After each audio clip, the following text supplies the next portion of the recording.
সম্বলপুর গ্রামে বসবাস করত রাকেশ ও তার মা-বাবা। তারা তিনজনে খুব সুখে শান্তিতে দিন কাটাত। রাকেশ ছিল খুব মেধাবী ছাত্র, কিন্তু তার বাবা ছিল খুব গরিব। জানিস প্রিয়া, আমার না পড়াশোনা করতে খুব ভালো লাগে, কিন্তু পড়াশোনা করতে গেলে তো টাকার দরকার। সেই টাকা আমি কোথা থেকে পাবো? তুই এত চিন্তা করিস না, টাকা ঠিক জোগাড় হয়ে যাবে। কিন্তু সেদিন তোর বাবা বলছিল তোকে নাকি কাজে ঢুকিয়ে দেবে, রোজগার করতে হবে নাকি তোকে। হ্যাঁ রে, বাবা আমাকেও বলেছে। বাবা একা একা আর রোজগার করতে পারছে না, আর ওই কটা টাকা দিয়ে সংসার চালাবে নাকি আমাকে পড়াশুনো করাবে, তুই বল। শোন, তুই যদি পড়াশোনা করতেই চাস মন থেকে, তাহলে লেখাপড়ার দিকে মন দে। ওই সমস্ত কাজবাজের কথা ভুলে যা। তুই পড়াশোনায় যদি ভালোভাবে উত্তীর্ণ হতে পারিস, তাহলে বৃত্তি পাওয়ার পরে তুই কলকাতায় গিয়ে পড়াশোনা করতে পারবি। হ্যাঁ, সেটা অবশ্য ঠিক কথা বলেছিস তুই, কিন্তু এই কথাটা বাবা মাকে কে বোঝাবে বল। তুই সবার কথায় অত কান দিস না, নিজের লক্ষ্যের দিকে এগিয়ে যা। স্বপ্ন না দেখলে মানুষ বড় হবে কি করে বলতো।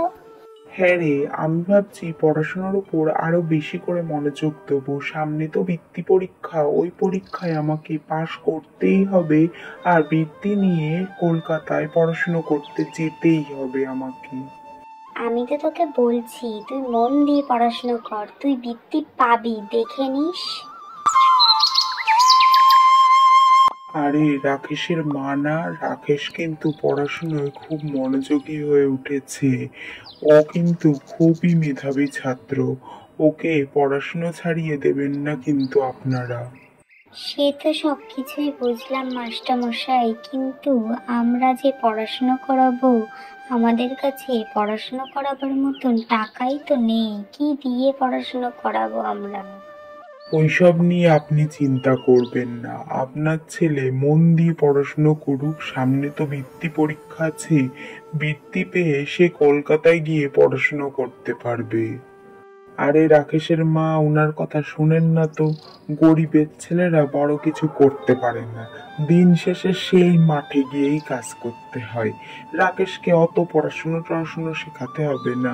ওকে মাঠের কাজটা ভালো করে শেখাও, যাতে মাঠের কাজটা ভালো করে করে দুমুঠো খেতে পায়। না না রাকেশের মা, আপনি এই কাজটা একদমই করবেন না। রাকেশকে অন্তত এই একটা মাস মন দিয়ে পড়াশুনো করতে দিন। আমি তো চাই ও পড়াশোনা করে বড় মানুষ হোক, চাকরি করুক, কিন্তু সংসারের এই টানাপোড়েনে মাঝে মধ্যে মনে হয় ওকে স্কুল ছাড়িয়ে দেই। স্কুলে আর পাঠাবো না, কাজে পাঠাই, তাহলে দুমুঠো খেয়ে পড়ে বাঁচতে পারবো আমরা অন্তত। আরে আমি তো সেই জন্যই বলছি, ওকে মাঠের কাজটা ভালো করে শেখাও তোমরা। তা তো করবে না, পড়াশুনোর দিকে দৌড়াচ্ছ। আরে গরিবের ছেলেদেরও তো পড়াশুনো করতে নেই। না না রাকেশের মা, আপনি কারোর কথায় কান দেবেন না। আপনার মন থেকে যেটা চাইছে আপনি সেটাই করবেন। এই কথা বলে তারা যে যার বাড়িতে চলে গেল।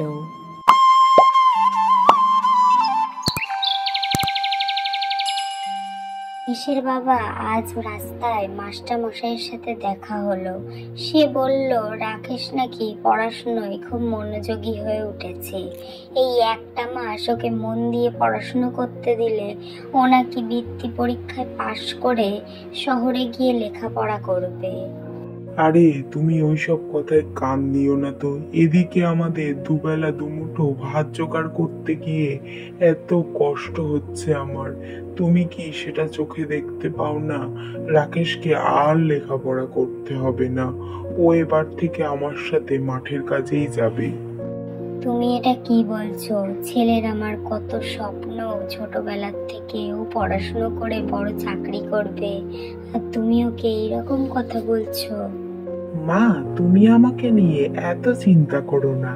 আমি বাবার সাথে সকালবেলায় মাঠের কাজও করব, আবার পড়াশুনো করে বৃত্তি পরীক্ষায় পাশও হব।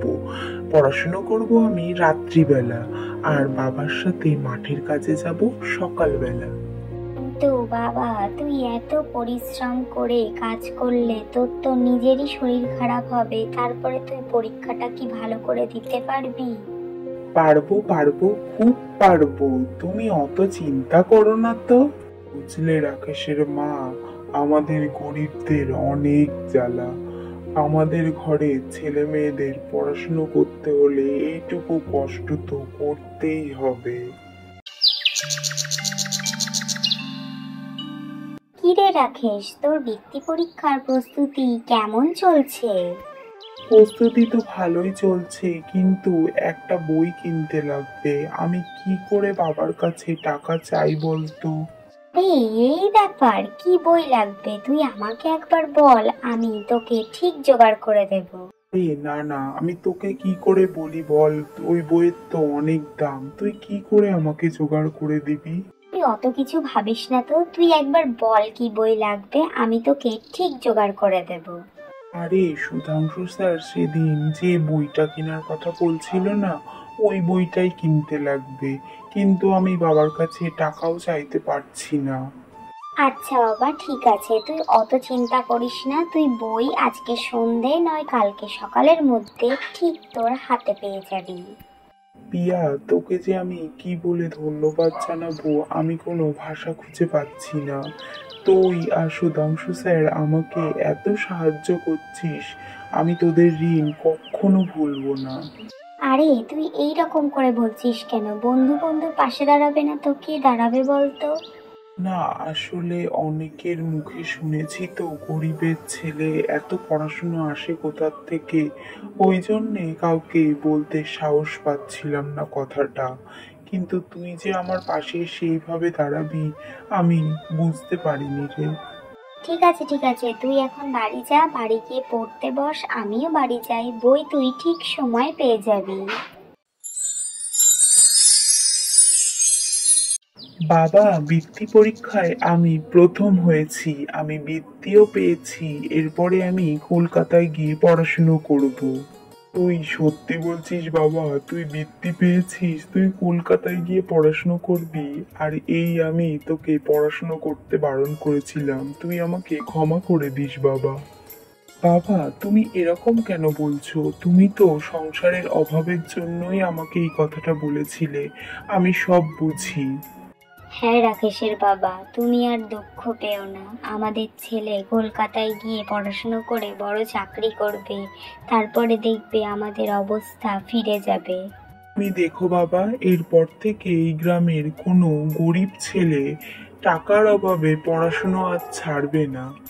এরপরে রাকেশের নতুন সংগ্রাম শুরু হয়। সে শহরে গিয়ে পৌঁছায়, সেখানে পড়াশুনো শেখে আর গ্রামের মানুষদের জন্য কিছু করবার কথা ভাবে।